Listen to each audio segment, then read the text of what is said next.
Welcome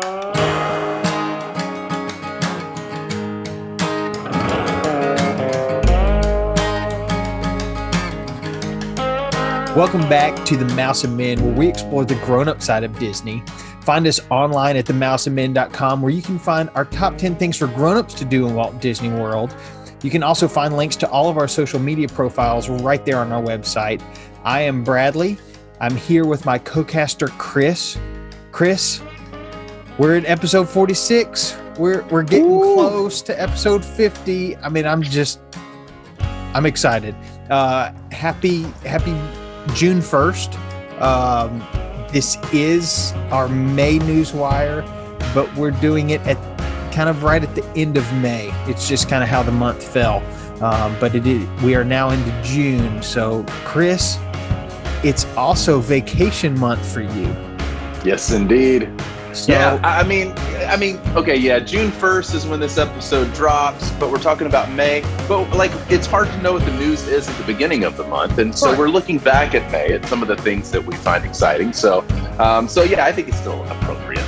And yes, this is now officially my vacation month, and so I'm, trying to get in about 10,000 steps a day, just getting used to going to parks and walking around all day and spending time in the heat and humidity. So I'm doing that on top of my regular work duties, and also still doing research on how to best pack for this trip. So I've gone back and forth on a bunch of different stuff, but regardless of all that, I'm just pumped that I get to fill my gas tank up here in a few days, less than 2 weeks, and head down to Orlando.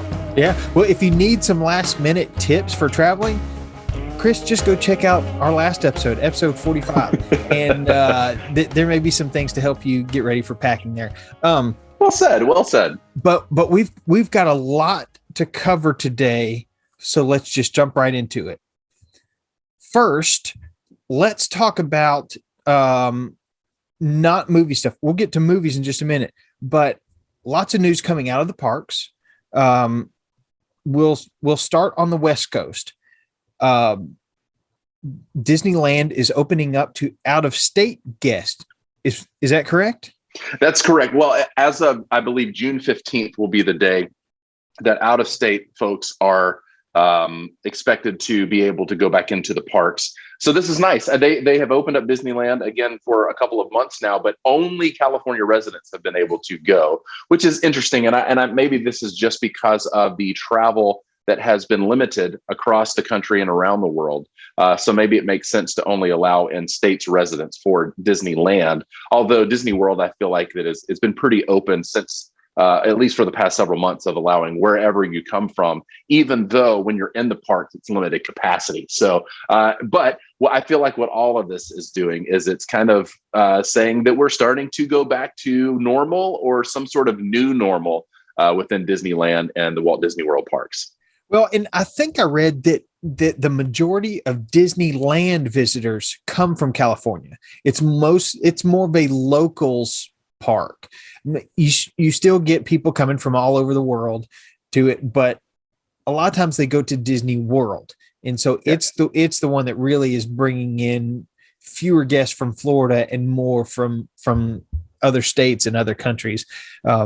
In Disneyland is kind of just a different animal. So yeah, they're opening up to out-of-state guests June 15th as of now. Avengers Campus. We've got a guide map. You don't see any of this in Disney World. So Disney World fans aren't used to seeing the Marvel influence that Disneyland has gotten in some meet and greets, but now with Avengers Campus, this looks really awesome. It really looks great. And to know that, like, just a few months ago, like less than 2 years ago, I forget the exact date now, but when the Star Wars world opened up in Hollywood Studios, the fact that we were getting these new places to go visit, that is not just a rehashing of an existing property or an existing ride that's already there, but a completely different new world. It's exciting to be in this day and age when Disney has all of these intellectual properties that they can pull from Star Wars, Star Wars, Marvel, all of these things, and utilize the park space to create these new opportunities. And so knowing the rules around Florida and Marvel, like the rules, I think that Universal Studios can have Marvel characters there, but Disney can't, or at least for some period of time, which is one of the reasons why Disney World can't have the Marvel's campus at this point. But I think there are rules there to change that moving forward. Yeah, I want to say it expires maybe just in a few years. Okay. But yeah, Universal Studios Florida has exclusive rights to at least Spider-Man. Mm-hmm. East of the Mississippi River, I think it is how it's worded. But that's why you've got things like Guardians of the Galaxy and stuff out, Marvel stuff out in Disneyland, but not in Disney World. So we'll kind of keep our ear to the ground as far as what may be coming there. And well, speaking of Spider-Man, the way one of the videos that I've seen about what the Avengers Campus will look like, the first big ride that will be an attraction for visitors to go check out is one called Web Slingers that utilizes computers reading the people riding through the ride and basically using their wrists. If you're watching on YouTube, you can see what I'm talking about, but listening on the podcast, that Spider-Man web slinger pose that he does, to use that technology to every time you do that motion, a web flies out. And so it's kind of like a Buzz Lightyear Space Ranger spin or the Toy Story Mania kind of thing, where you are going through it and trying to hit things with the web and gaining points as you go along. And so you becoming, I guess, de facto Spider-Man in your ride along with the people that are with you. Sounds amazing. I can't wait to ride this thing. Oh man. Well, between this and that pickled corn dog we talked about a month or two ago, I am rip roaring ready to go to Disneyland. That sounds awesome. Yeah. So let's move to Disney World. Okay. The mask mandate has changed. The rules on wearing a mask. So it used to be up until very recently, you had to wear a mask at all times unless you're in your room, obviously, or if you're sitting or standing still, eating or drinking. Yes. Now, any outdoor area, you don't have to wear your mask, which means walking around the park, I believe. But if you're inside or in any kind of common areas, you have to wear your mask. So if you're waiting in line in the queue for a ride, you still have to wear a mask. Once the ride's over, or you have to wear it through the ride as well. Once the ride's over, you're back outside. You can take your mask down, which comes just in time for when Florida really starts to heat up. Yeah. Even though I knew people who went last summer and were fine, I know that a lot of people, it gets a little claustrophobic with that mask, especially in the summer. Oh yeah. Oh yeah. So, and I think that there are now rules as of maybe in the last 48 hours, maybe 72 hours as we record this, that Universal Studios and other parks in the Orlando area have dropped their mask mandate altogether. And so I've heard reports that if that is kind of now the trend in the area, that Disney World will probably follow suit soon. So it is very possible that early on in the summer that maybe you don't have to have a mask on at all, which would be a nice thing. But I think that regardless, I'm still packing and bringing my mask for in-park visits, simply because of the fact that the rule that I've heard, like at Universal Studios, is if you have been vaccinated, you don't have to wear the mask. But if you start to get sick, then you need to wear the mask. But it's all kind of on the honor system. And so I think that for myself, I'm going to have a mask with me just in case something happens. Again, I am fully vaccinated at this point, but that doesn't necessarily mean that I won't still contract COVID. But if I do with the vaccination, it will, maybe like the flu, be that much, it'll be less intensified as far as the effects. Right. So I'm going to bring mine, my family are going to bring theirs just in case, even though we will all be fully vaccinated at that point, and hopefully we don't have to pull them out of our bags. Yeah. it's one of those things that you're working on the honor system. So in some ways, it's like, I may at times still wear my mask even though I'm fully vaccinated. While we're kind of on this coast, which is where most of the Disney cruises launch, Disney announced recently their newest ship, the Disney Wish. This thing is huge. It's beautiful. Yeah. It has in one of are they called smokestacks? They're so big, they only need one, but they put two to make it look a little more symmetrical and just for aesthetics purposes. It's like an aesthetics thing. Yeah. In one of those, they have a 2,000 square foot cabin. This is a cabin about the size of a house on a boat. And I mean, it looks beautiful. Inside the smokestack. Yeah. So you and I don't know, it sleeps 8, 10, 12, something like that. So you and 8 of your friends can rent it out because I'm sure it's $2,000 per hour or something to rent this thing out. Gotta rent it out. We know Disney is probably really cheap. Yeah. But it looks amazing. And you've been on a bunch of cruises. Yeah. I've not, but I've seen the rooms. They're usually pretty small. You got tight quarters. But so this 2,000 square foot suite is just, I mean, it's like the size of the Titanic inside of another boat. Yeah, many years ago, we took the kids, my wife and I took both of our children on a cruise, and we got a room with enough space to sleep 4, but that is to sleep 4. Hanging out 4 people in that room is a bit cramped, and so as long as you're changing clothes or taking a shower or taking a snooze, you're probably okay. But they are made to pack as many people onto a cruise ship as possible, and then for you to go spend time elsewhere outside the room because of all the amenities. So the rooms are tiny. But with that said, they are usually meant to just have you change clothes or take a nap before your next activity anyway. So I guess it can be excused. But to have a 2,000 square foot room inside the smokestack, which is probably right near a lot of hustle and bustle of where people are walking and everything, I bet it's kind of a flex to say that, like, yeah, we barely left our room because of how cool it is, and everybody can kind of see, like, oh, there's where the people are that stay in the cool 2,000 square feet room versus the less than 200 square feet rooms that most of them are. Right. Well, that ship looks awesome. So I do encourage you to find videos just showing what's going on there.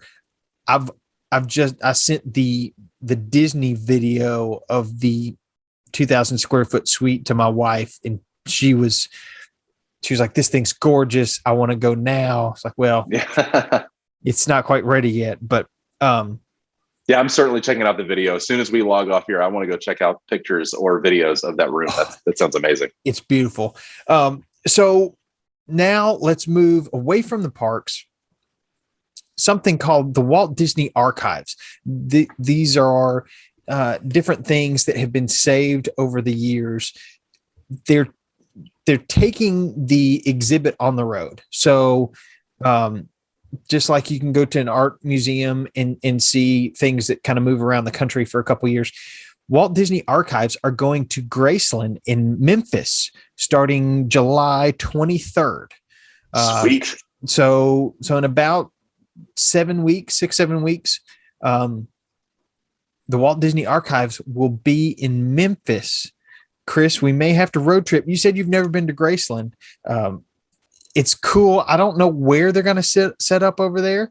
But go see some Walt Disney Archives, go see some Elvis memorabilia. It sounds like a great weekend. Heck yeah. And that's the weird thing. I live in Tennessee, 3 hours, maybe less than 3 hours to Graceland from where I currently sit. I am a big Elvis fan, My children have been multiple times, and yet I have still yet to go to Graceland. I don't even know why that is. I think that that's just the travesty of my life, of the fact that I haven't been thus far. But I think that July will be prime time for me to do that, because then it's killing two birds with one stone. Because I would love to see the Disney Archives, and the fact that they'll be at Graceland, it's a win-win. Yeah, I think we may have to make a day trip out of it. It is about 3.5 hours, but we've done crazier things. We can make this happen. So I'm really excited about that. But I'm also really excited about all the, just blockbuster movies that were either just released last week or will be released. We're not even halfway through the year. And there's a lot left as far as cinematic pictures. So let's start with what was released this last week. I haven't seen it. I don't believe you've seen it, but no. The reviews for Cruella are, from people I know, it's fantastic. You got Emma Thompson and Emma Stone. Emma's going at it. Yeah. Yeah. Everything I hear are that the Emmas are fantastic. It's another villain backstory. So we've got Maleficent. We've got a couple of Maleficent movies, which were fantastic. I loved those. And now we've got Cruella, and I'm really excited about this. The previews really got me intrigued. Again, I'm not going to shell out an extra $30 for the premiere access, but I'm really tempted with some of these movies, like Cruella, to do it. Let me ask your opinion on that. Do you feel? I'm sure that Disney is making a lot of money off of the premiere access, $30 for your entire family to watch it. I have also yet to take Disney Plus up on that offer to be able to watch something ahead of time. And so I'm wondering your take. Do you think it's a good idea? Do you feel like that some place like HBO Max, with kind of infamously now, they are offering same day as as new movies appear in the theaters, you can now offer them to watch for like HBO Max. I believe that you don't even have to provide any other additional money. You just can go click on that movie and start watching it if you are subscribed to the service. So do you feel like that Disney has a better angle on it, or somebody like HBO Max of just like letting you watch it just because you are a customer, period? I think Disney knows they've got those rabid fans who will do it. And so they just go ahead and do it. Mm-hmm. They're allowed to charge money for premium content like that. They're probably making more because it's $30 going direct to Disney rather than what you would spend at the movie theater. Sure. They probably end up getting more that way simply because there's no middlemen. And so, you got to filter out a lot of stuff. And I know movie theaters don't make a lot on the tickets. They make most of it on concessions, but sure. They're still making something off the ticket. So, I think if it wasn't working, if they weren't making something from it, they'd do away with it. But they instead they keep adding more titles to it, and maybe making some of the movie theaters mad, because not only was Cruella released on Disney Premier Access, Jungle Cruise, coming out July 30th, is also going to be a Premier Access release as well. I'm really excited about this. I love Dwayne Johnson, The Rock, in movies. I think he's hilarious. I think he's a great actor. And him having a lead role in the Jungle Cruise really excites me. I'm really excited to see this one. But I think it's going to stick around for a while. Even once things are 100% back to normal, I think Premier Access is going to stick around. I know we've talked about it. I'm not a big movie theater person. Your family is, And so it's more for your family. It is a bargain for a family of 4, go get some popcorn, go get the giant boxes of candy from Kroger or Publix or wherever, and have a movie night at home. I think people are starting to enjoy that, especially when you got young ones. It's hard to wrangle all of them, into the car, into the movie theater, keep them quiet, be able to watch the whole movie and not just shuttle kids back and forth to the bathroom. I don't know. TVs are getting bigger, sound systems are getting bigger. So home entertainment is getting, not that it's close to what a movie theater is, it's getting closer. So I don't see it going away. Yeah. And maybe you've got a good point there, to where, if anything, maybe somebody like Disney is charging for their service, their Premier Access, and then watching how people react to something like HBO Max, where things are just kind of like you just open up your application, push play, and a brand new movie sort of thing, to see like what the economics look like long term, and to see then if we have Premier Access on a certain movie and then also have it in the theaters, how much are people actually wanting to get out and have that theater, that experience with other people, with the concessions and that sort of thing, versus doing it on their own.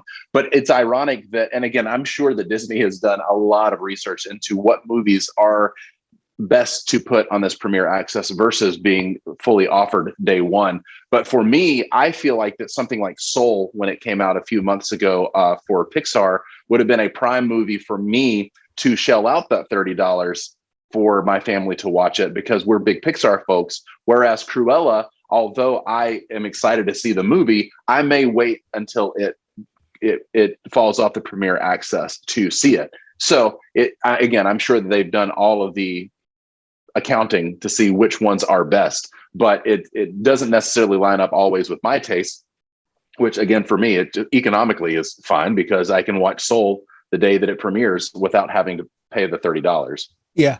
Now, as we kind of move on, a movie that I might consider paying that $30 for Premier Access to see would be Black Widow, because I have become a big Marvel fan through the movies, mostly through Disney Plus, watching all but the Hulk and the Spider-Man movies. But also my wife is a big fan of the Black Widow, and it's being released July 9th, also on Premier Access as well as in theaters. So we'll see what the wife says. If she really wants to see it, we'll make a movie night of it. But really excited about all this Avengers stuff, all the Marvel stuff. We've got Avengers Campus in Disneyland, but we've got 4 Marvel movies set to be released before the end of the year. Wow. So Black Widow kicks it off in July. Then we've got Shang-Chi, then Eternals, and then Spider-Man No Way Home. That's a lot of Marvel Cinematic Universe content for us to enjoy over the next few months, next 7 months. And I can imagine that, again, because of some of the research that I have done on some of these movies versus some more of the, I guess, what Disney is looking like as smaller pictures, for lack of a better term. I'm sure that all 4 of those Marvel movies will be a Premier Access situation versus it just showing up on Disney Plus to start watching the day of. I'm assuming all of those will be some sort of hybrid of in the theaters plus Premier Access for a period of time before it then is dumped out on the main section of the Disney Plus service. But you're right. Those are the ones. I think that Black Widow is going to be the one that actually gets us to either go to the movies and see it. It being in July, that's just another month and a half of the world hopefully returning to some sort of normal.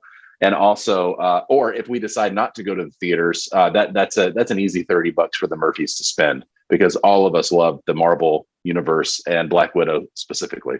Well, so a family of 4, and I think you've said this, to go to the movies, which y'all would do on a semi-regular basis before the pandemic.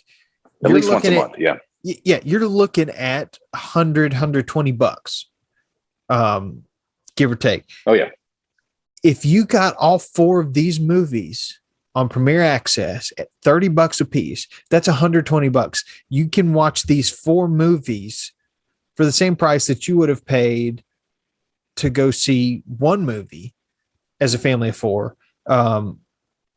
Unless, and I don't condone this, you go early, you watch a movie, and then you hop into the other theater and watch another movie. But that's a pretty good deal if you're okay missing out on that theater experience. Don't get me wrong. I love watching a movie in a movie theater. Mm-hmm. I just got other things that I'd rather do with $120. Not that, Sure. not that it's wrong. It's just, nobody else wants to go spend that money on fishing lures or, bike equipment or guitar strings, whatever it is. Right. They would rather go see a movie, and that's totally fine. There's something about those nice big seats that lean back just a little bit. I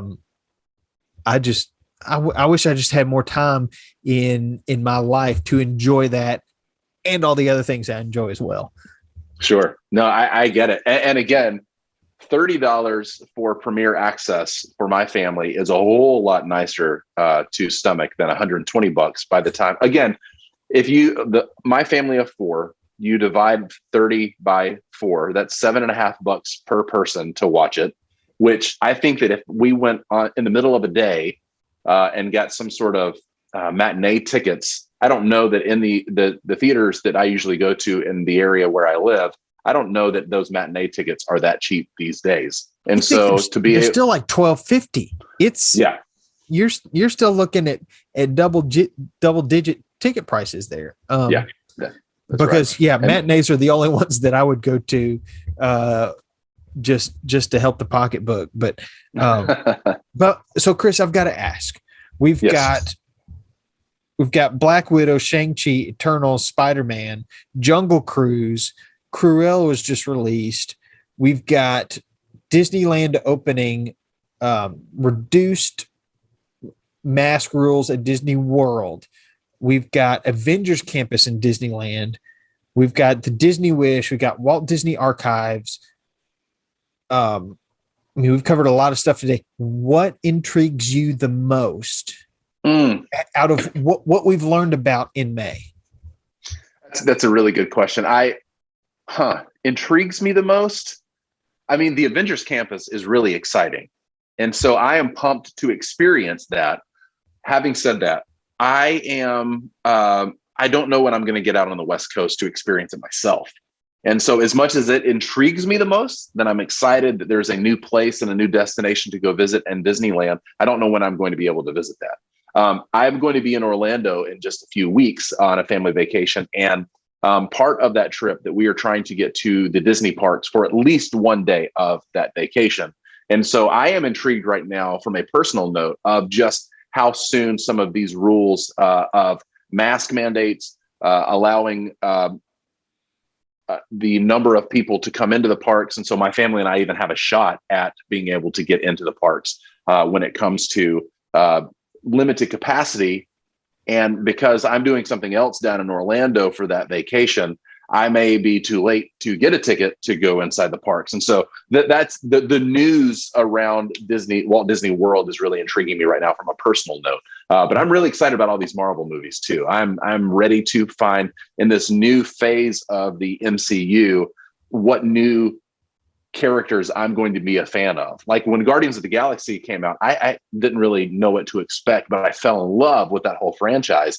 And now with Eternals, and with this new Loki TV show, we didn't even talk about Loki. I'm pumped about that. Yes. Yeah. Now that we finished May, we're into June. It's Loki month. Which True. That's a good point. Which, I mean, that's such a great character in the movies. Yeah. And I can only speak to movies because I haven't read the comic books, but you never quite knew on which side Loki was going to land. I mean, it kind of changes movie to movie, minute to minute. but yeah, thank you for bringing up Loki, because that's big. We're just a couple weeks away from a week and a half or so away from Loki. Really excited about that. Yeah, it's good. It's going to be a good time. I've watched the trailer for Loki several times. And Tom Hiddleston, I just love him as an actor, period. But him as Loki is one of my favorite actor / characters that have come out in recent years. I just think that he does an amazing job there. Also, Owen Wilson is kind of the protagonist against Loki, or the antagonist, maybe. That's going to be fun because those two guys together just seem to be off the cuff great comedians in their own right, and good actors as well. But then in these characters, I'm really excited to see what's happening. So now to answer your question, I think that's what I'm actually really the most excited about, and have been for several months leading up to Loki coming out. That should be a fun ride. And especially feeling like from the Marvel Cinematic Universe and Disney, I felt like I was taken care of in such a nice way with WandaVision and how they kind of architected what Marvel TV shows will look like. And then the Falcon and the Winter Soldier came out, and really loved that series as well, which we probably still need to do a whole episode on that first season of that show. Or maybe that is the only season of that show. But regardless, really excited about what Disney is doing with Marvel TV series. I am pumped for Loki. How about you? Same question. Just what are you most excited about? In like you said, I'm not sure when I'll get out to Disneyland, but I'm most intrigued about Avengers Campus. And it's not for Avengers Campus itself, but I've experienced Pandora. It's amazing, especially after dark with all the bioluminescent stuff that they do. I've heard such great things about Galaxy's Edge. I can't wait to get to Galaxy's Edge. Now they've done Avengers Campus.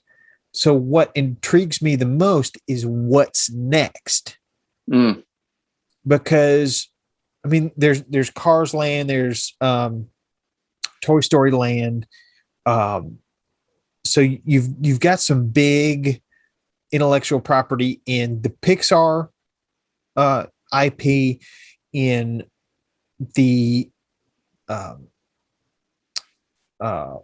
in the Avatar. I was like, what's that movie that Pandora's based on? The Avatar that they've licensed from James Cameron. They've licensed that for Animal Kingdom. The Star Wars IP for Galaxy's Edge. Now Marvel with Avengers Campus. What's in the works? Because something's already in the works. It's already planned out. It's ready to be announced. But what's next? So I feel like Disney Imagineering just kind of keeps one-upping themselves each time. And like you've said, with that Spider-Man ride, just the, I don't know, I guess it's motion capture kind of stuff with 3D cameras. You're able to virtually shoot webs out of your wrists like Spider-Man does. That's the kind of stuff that really intrigues me. So, moving, I don't expect a whole lot over the summer. I think summer's going to be focused on, hey, let's just get people to the parks. But I mean, I would expect something else to be announced this fall. It seems like it's not going very long before the next thing's announced, even if it's kind of re-announcing a Mary Poppins attraction in Epcot. I'm okay with that. Oh yeah. Because I would be fine with them mining some of those things that they had to push pause on because of the pandemic, like Mary Poppins and that sort of thing. I would love to see, now that things seem to be getting back to normal, them to reconcentrate on some of those things that were making me really excited, specifically the Mary Poppins in the UK pavilion at Epcot. I was really pumped about that, and I'm sad that it has either been pushed on pause or delayed indefinitely at this point. Yeah, so we'll see what kind of bounce back happens. I mean, I don't know what the total ended up being, and maybe it's still racking up. I don't know if the Disney parks themselves are breaking even yet or not.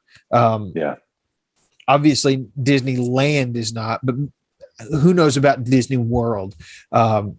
Because what's interesting, even though they've got limited park capacity, the only time they hit 100% really was Thanksgiving and Christmas, because it's shorter breaks, and everybody wants to go at those times. So those are the times you're really hitting 100% capacity.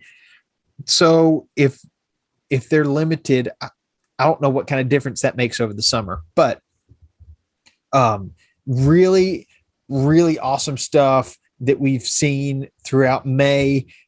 What a way to kick off June.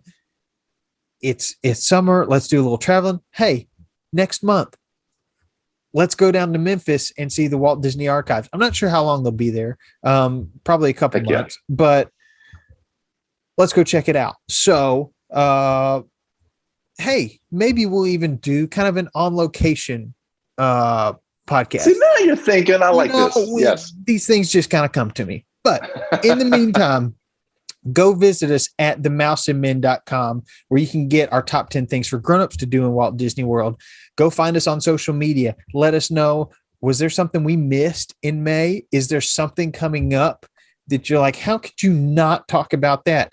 Reach out to us through the website, email us at podcast@themouseandmen.com, or find us on social media and let us know there. Be sure to like and subscribe to the YouTube channel, the videos there, the podcast, wherever you enjoy podcasts. I don't have a Disney plan. I don't have a Disney trip planned at the moment. I don't know. I may have to get down there this fall. I may have to try to sneak away. I met a lot of new friends at a wedding a couple weeks ago. We're all Disney nerds. That's what we talked about at the whole reception. We may just have to do a group trip. Who knows? But I just want to encourage y'all, as we get into the summer, you spend a little more time with your kids, I'm sure. You don't want to grow up too fast. But whether you're actually going to a park or just enjoying Disney from the comfort of your home on Disney Plus, you got to keep exploring.